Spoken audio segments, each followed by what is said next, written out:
ఆంధ్రప్రదేశ్ ముఖ్యమంత్రి చంద్రబాబు నాయుడు రైతు సోదరులకి మరో బంపర్ ఆఫర్ ఇచ్చారు. సన్నధాన్యం సాగు చేయండి, ప్రభుత్వం నుంచి రాయితీలు అందుకోండి. తెలంగాణలో ఇప్పటికే తెలంగాణ ప్రభుత్వం పెద్ద ఎత్తున గత ఏడాది సన్నధాన్యం సాగు చేయించింది. ఈ ఏడాది మంచి ధర కూడా దక్కుతోంది. సన్నధాన్యం సాగు చేసిన రైతులకి క్వింటాకి 2,600 నుంచి 3,000 దాకా ధర దక్కుతోంది. ఇక 75 కేజీల బస్తా కూడా 1,800 నుంచి 2,200 దాకా కొనుగోలు చేస్తున్నారు. కొత్తయా పాతయా అనే దాని మీద ధర వేరియేషన్ ఉంటుంది. ఇక ఆంధ్రప్రదేశ్లో కూడా పెద్ద ఎత్తున సన్నధాన్యం సాగు చేయండి, ఆ రకాలను ప్రోత్సహించాలని ముఖ్యమంత్రి అధికారులను ఆదేశించారు. ఈ దొడ్డు బియ్య రకాలు ఏవైతే ఉన్నాయో ఆ రేషన్ బియ్యం కోసం రైతులు సాగు చేస్తూ ఉన్నారు.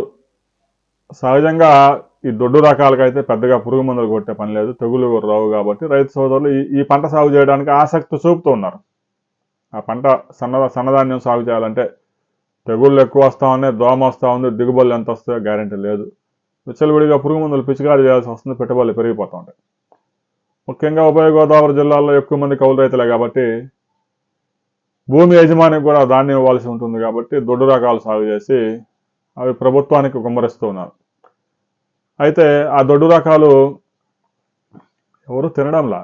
10% మంది అక్కడన్నా బాగా నిరుపేదలు ఉంటే అక్కడక్కడ తింటున్నారేమో, కానీ ఒక్క 10% ఆ బియ్యం వినియోగం అవుతున్నాయి. ఎవడైతే తీసుకొస్తాడో ఆ వ్యాన్లో 10 రూపాయలకు వాడికి అమ్మితే వాడు తీసుకెళ్లి 15 రూపాయలకు అమ్ముకుంటున్నాడు, వాడి వ్యాపారం బాగుంది. ఇక తీసుకెళ్లి ద్వారం పొడికి ఇస్తే కాకినాడ నుంచి ఆఫ్రికా దేశాలు ఆగాలు తీరుస్తున్నాడు ఆ మహానుభావుడు.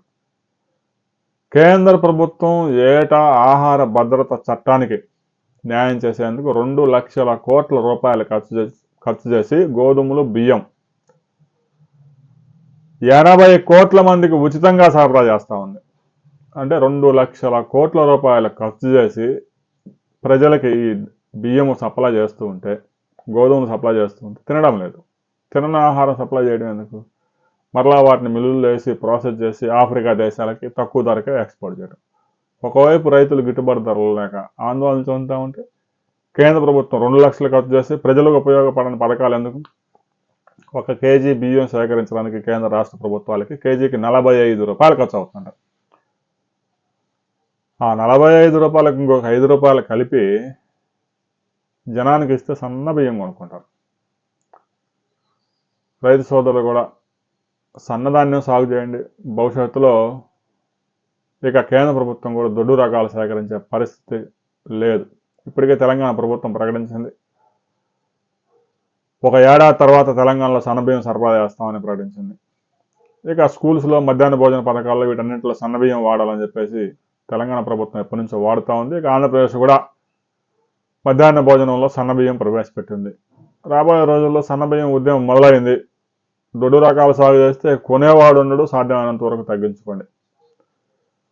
గగ్గోలు పెట్టిన ఉపయోగం ఉండదు.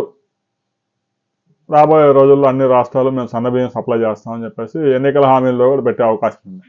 ఇంకా తర్వాత ఈ దొడ్డు రకాల రైతుల దగ్గర నుంచి లక్షల టన్నులు కొనుగోలు చేసే అవకాశాలు ఉండవు.